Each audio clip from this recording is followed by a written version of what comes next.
2024 में मोदी जी को कैसे है हराना।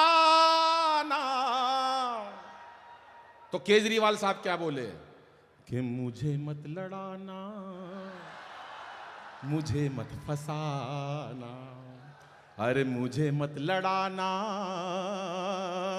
मोदी ने ऐलान किया। सर बहुत नमस्ते आप दोनों को।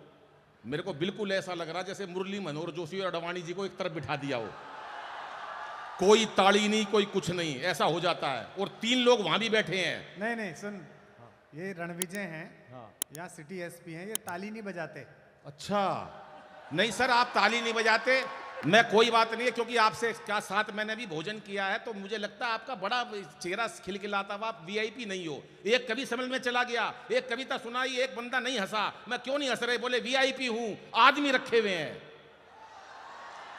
एक कविता और सुनाई, सबने ताली बजाई, उन्होंने नहीं बजाई। मैंने कहा भाई साहब आपने ताली भी नहीं बजाई, बोला बड़ा आदमी हूं, बताई थी ना आदमी रखे हुए हैं। मैंने कहा छोड़ो, इन्होंने तो हर काम के लिए आदमी रखे हुए हैं। 4-5 दिन बाद सड़क पर आते हुए मिल गए। मैंने कहा नमस्ते भाई साहब, मैंने कहा नमस्ते। मैंने कहा सुना आपकी शादी हो गई, बोला हाँ। मैंने कहा आप हनीमून पे नहीं गए? पर यहां ऐसे कोई नहीं है, सर बजा रहे हैं, नमस्ते सर, क्या बात है।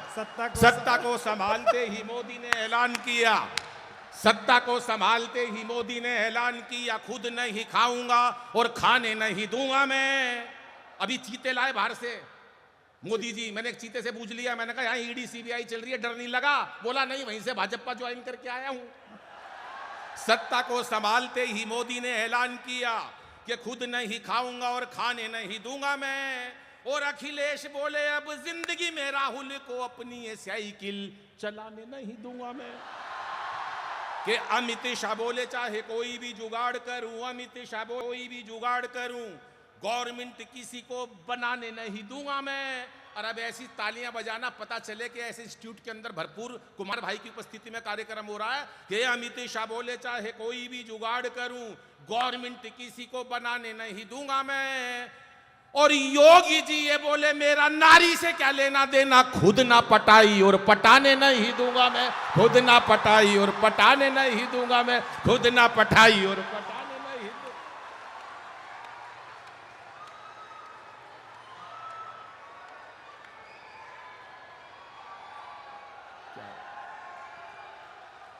विशेष बातें हो जाती हैं। अब हमारे ये उत्तर प्रदेश की बात कर रहा था, हमारा उत्तर प्रदेश 1 घंटे से मेरे पीछे पड़ा हुआ ये लड़का, कभी कह रहा दद्दू ये, दद्दू की शादी हो गई, दद्दू ये। मैं इसकी शादी की बात बता रहा हूँ, ये जो इतना मंच पे बोल के गया है, इसकी शादी हुई, शादी की पहली रात। मैं तो बाबूजी हरियाणा से हूँ, और हरियाणा का आदमी जो बात होती ना वो कह के मानता चूकता नहीं है। इसकी शादी हुई, शादी की पहली रात 1 घंटे तक अपनी लुगाई से एक शब्द नहीं बोल सका, ये डर के मारे। 1 घंटे बाद बोला तेरा नाम क्या है? वो भी छटी हुई थी उत्तर प्रदेश की, बोली कार्ड पे कि तेरी बुआ का नाम लिखा है।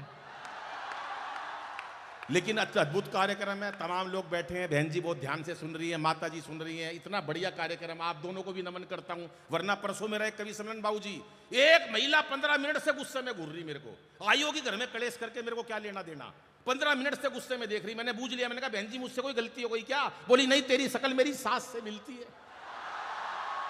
क्या करोगे आप किसी की टेंशन का? दुनिया टेंशन में बैठी है, बिना बात, कोई मतलब नहीं टेंशन का, बिना बात टेंशन में बैठी है। एक बैठा टेंशन में, अरे मैंने कहा तू टेंशन में क्यों बैठा है? बोला अनिल भाई एक दिन सारी दुनिया मर जाएगी।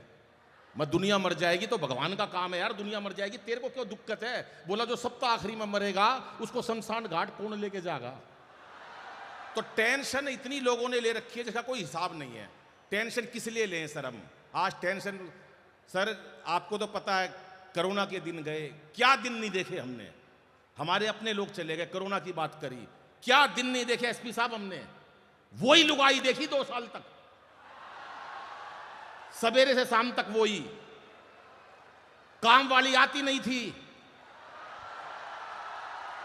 लुगाई नहाती नहीं थी, मेकअप का सामान खत्म हो गया। बहन जी घर में मेरे बराबर में खड़ी, बोली चाय ले ले। मैं तू कौन है? बोली नहीं तो तेरे साथ 27 साल से। इतने लोग कोरोना से नहीं मरे जितने लुगाई की शक्ल देख के मर गए। बजाओ एक बार मिलके ताली साहब। कि रामदेव बोले यदि अपनी पे आ गया तो, रामदेव बोले यदि अपनी पे आ गया तो बोले पाकिस्तान को निपटाना, कौन निपटाएगा? बोले 5 लोगों की लिस्ट बना लो। बोले बना लो। कौन कौन निपटाएगा? बोले नंबर 1 बाबा रामदेव। अरे बोला बाबा रामदेव पाकिस्तान नहीं निपटा सकते। बोले यार निपटा देंगे, उन्होंने बड़े बड़े उद्योगपति निपटा दिए। बोले नंबर 2, बोले केजरीवाल साहब को ले लो, केजरीवाल निपटा देंगे। एक बोला यार केजरीवाल नए नए नेता बने, वो पाकिस्तान को नहीं निपटा सकते। एक होशियार आदमी बैठा था, बोला यार टीम में तो रख लो, निपटाएगा नहीं, कम से कम दुखी तो कर देगा। नंबर 3, बोले नंबर 3 रख लो राहुल गांधी जी को। बोला यार भोले वाले नेता पाकिस्तान को नहीं निपटा सकते। बोले यार निपटा देगा, जिसने 125 साल पुरानी कांग्रेस निपटा दी, वो निपटा देंगे। बोले नंबर 4, बोले नंबर 4 मोदी जी को रख लो, जिनका जलवा है। बोला रख लो। 5 आदमी लेने थे, उसमें से 4 चुनने थे। 5वां आदमी एसपी साहब, कमिश्नर साहब, झूठ नहीं बोलूंगा इस पवित्र मंच से, और आप भी मेरे साहब और वीसी साहब और कुमार भाई सुनो, वो 5वां आदमी और जितने पुलिस वाले भाई हैं आप भी सुन लो। मैं अपने मुंह से अपनी बड़ाई नहीं करता, पर और कोई नहीं करता तो मुझे करनी पड़ती है। मतलब कहने का ये है कि 5वां आदमी, बाबूजी बहन जी आप सुनना, मैं था वो। ये मजाक उड़ा रहे हैं सर, ऐसे मत देखो, मैं ही था वो 5वां आदमी। बड़े बड़े मुद्दों पर मोदी जी ने मेरे से सलाह ली है। धारा 370 क्या करनी है, मैंने कहा हटाओ। राम मंदिर क्या करना, मैंने कहा बनाओ। पद्म श्री तक की मेरे को ऑफर आ गई, लेकिन मैंने कहा मेरे को बाद में, पहले मेरा भाई। बोले राज्यसभा ले ले, मोदी जी बोले राज्यसभा ले ले, मैंने कहा नहीं, सताया हुआ है, पहले मेरा भाई। तालियां थोड़ी है कुमार जी के लिए। अब कैसे पाकिस्तान निपटाया, 4 पंक्तियों में सुनिए। कि रामदेव बोले यदि अपनी पे आ गया तो, रामदेव बोले यदि अपनी पे आ गया तो पेट की तरह तुझे घुमा के मार डालूंगा। वो एक दोस्त मेरे पास रोते हुए आया, बोला यार दादाजी गुजर गए। मैंने कहा क्या हुआ? बोला रामदेव जी ने मरवा दिए। मैं तेरे दादाजी रामदेव जी ने कैसे मरवा दिए? बोला यार टीवी के सामने योग सीख रहे थे सुबह 4 बजे, दादा मेरे भोले वाले। बाबा बोला जैसे जैसे कहूं वैसे वैसे करते जाना। बाबा बोला सांस खींचो, दादाजी ने खींच ली। बाबा बोला और खींचो, दादाजी ने यहां तक खींच ली। इतनी देर में यार लाइट चली गई। थोड़ी देर में भगवान ने मेरा दादाजी खींच लिया, इतनी देर में लाइट आ गई। बाबा रामदेव टीवी में से बोल रहे थे कि इस प्रकार से तमाम रोगों का निवारण किया जाता है। कि रामदेव बोले यदि अपनी पे आ गया तो पेट की तरह तुझे घुमा के मार डालूंगा। अब केजरीवाल साहब कैसे मारेंगे? और केजू बोले अपने ही मफलर से तेरा मैं घोंट दूंगा गला और दबा के मार डालूंगा। कवि कैसे मारेगा?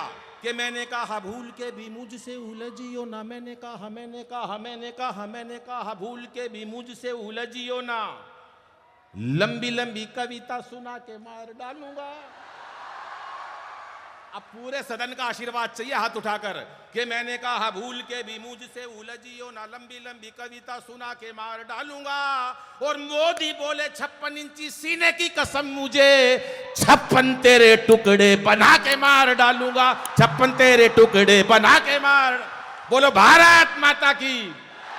क्या बात है। एक अंतिम कविता पढ़ता हूं और बहुत मस्ती की। एक लपेटे में नेताजी शो आता, उसमें एक पैरोडी थी। अभी 2024 के इलेक्शन गए, छोटी सी 1 मिनट की पैरोडी और छोटी सी कविता, क्योंकि समय की सीमा मुझे भी रखनी है।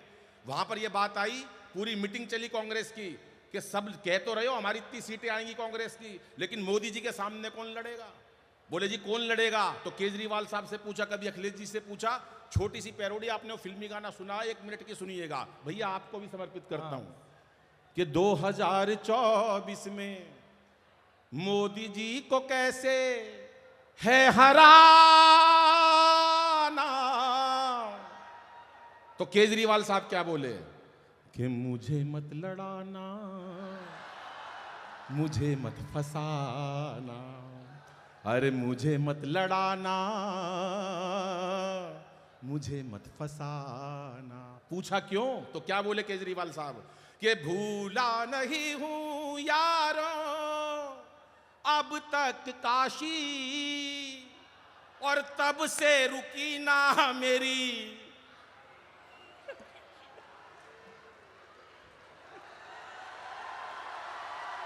अब तक खांसी, मेरा ये मरज है, हाय मेरा ये मरज है पुराना,